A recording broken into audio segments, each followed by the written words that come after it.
Genesis chapter 18.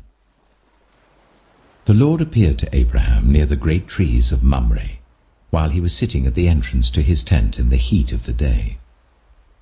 Abraham looked up and saw 3 men standing nearby. When he saw them, he hurried from the entrance of his tent to meet them and bowed low to the ground. He said, "If I have found favor in your eyes, my Lord, do not pass your servant by. Let a little water be brought, and then you may all wash your feet and rest under this tree. Let me get you something to eat, so you can be refreshed and then go on your way, now that you have come to your servant." "Very well," they answered. "Do as you say." So Abraham hurried into the tent to Sarah. "Quick," he said, "get 3 seahs of the finest flour and knead it and bake some bread." Then he ran to the herd and selected a choice tender calf and gave it to a servant who hurried to prepare it. He then brought some curds and milk and the calf that had been prepared and set these before them. While they ate, he stood near them under a tree. "Where is your wife Sarah?" they asked him. "There in the tent," he said. Then one of them said, "I will surely return to you about this time next year, and Sarah your wife will have a son." Now Sarah was listening at the entrance to the tent, which was behind him. Abraham and Sarah were already very old, and Sarah was past the age of childbearing. So Sarah laughed to herself as she thought, "After I'm worn out and my Lord is old, will I now have this pleasure?" Then the Lord said to Abraham, "Why did Sarah laugh and say, 'Will I really have a child now that I am old?' Is anything too hard for the Lord? I will return to you at the appointed time next year, and Sarah will have a son."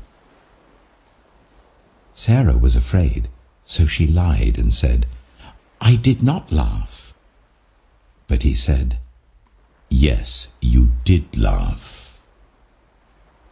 When the men got up to leave, they looked down towards Sodom, and Abraham walked along with them to see them on their way. Then the Lord said, "Shall I hide from Abraham what I am about to do? Abraham will surely become a great and powerful nation, and all nations on earth will be blessed through him, for I have chosen him so that he will direct his children and his household after him, to keep the way of the Lord by doing what is right and just, so that the Lord will bring about for Abraham what he has promised him." Then the Lord said, "The outcry against Sodom and Gomorrah is so great, and their sin so grievous, that I will go down and see if what they have done is as bad as the outcry that has reached me. If not, I will know." The men turned away and went towards Sodom, but Abraham remained standing before the Lord. Then Abraham approached him and said, "Will you sweep away the righteous with the wicked? What if there are 50 righteous people in the city? Will you really sweep it away and not spare the place for the sake of the 50 righteous people in it? Far be it from you to do such a thing, to kill the righteous with the wicked, treating the righteous and the wicked alike? Far be it from you. Will not the judge of all the earth do right?" The Lord said, "If I find 50 righteous people in the city of Sodom, I will spare the whole place for their sake." Then Abraham spoke up again, "Now that I have been so bold as to speak to the Lord, though I am nothing but dust and ashes, what if the number of the righteous is 5 less than 50? Will you destroy the whole city for lack of 5 people? If I find 45 there," he said, "I will not destroy it." Once again he spoke to him, "What if only 40 are found there?" He said, "For the sake of 40, I will not do it." Then he said, "May the Lord not be angry, but let me speak. What if only 30 can be found there?" He answered, I will not do it if I find 30 there. Abraham said, Oh, now that I have been so bold as to speak to the Lord, what if only 20 can be found there?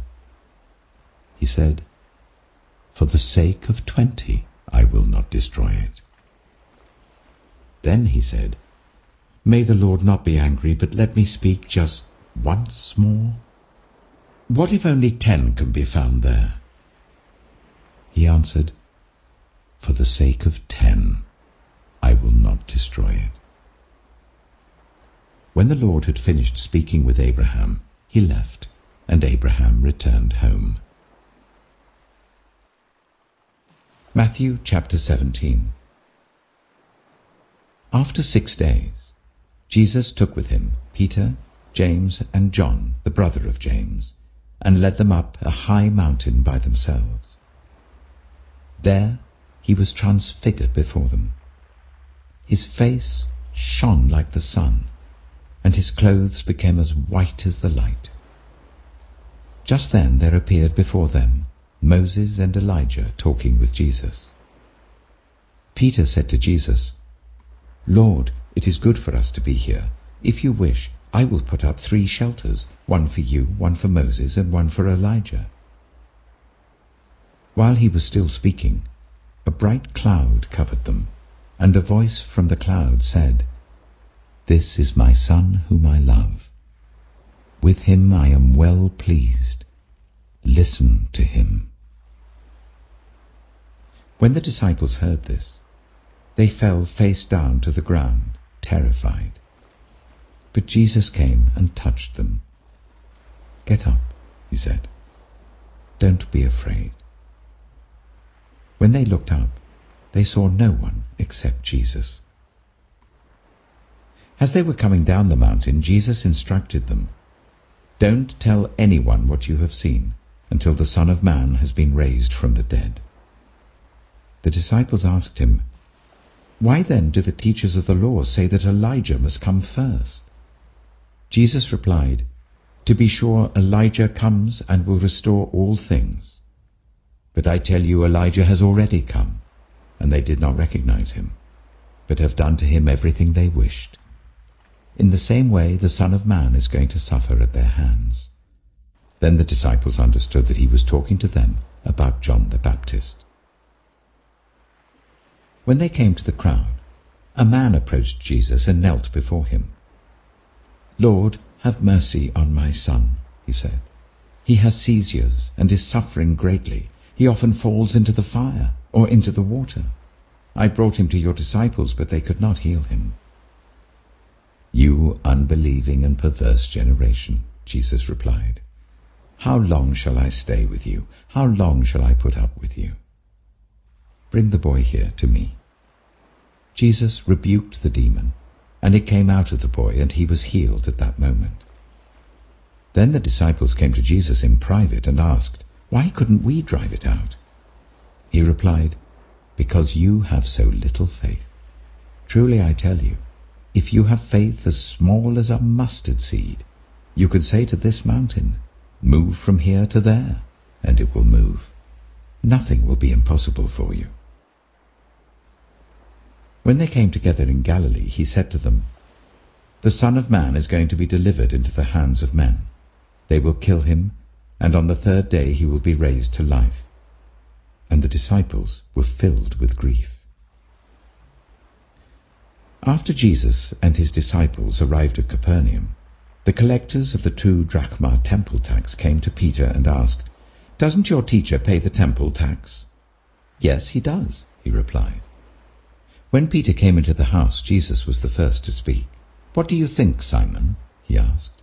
From whom do the kings of the earth collect duty and taxes? From their own children or from others? From others, Peter answered. Then the children are exempt, Jesus said to him. But so that we may not cause offense, go to the lake and throw out your line.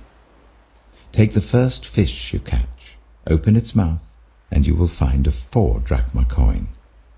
Take it and give it to them for my tax and yours.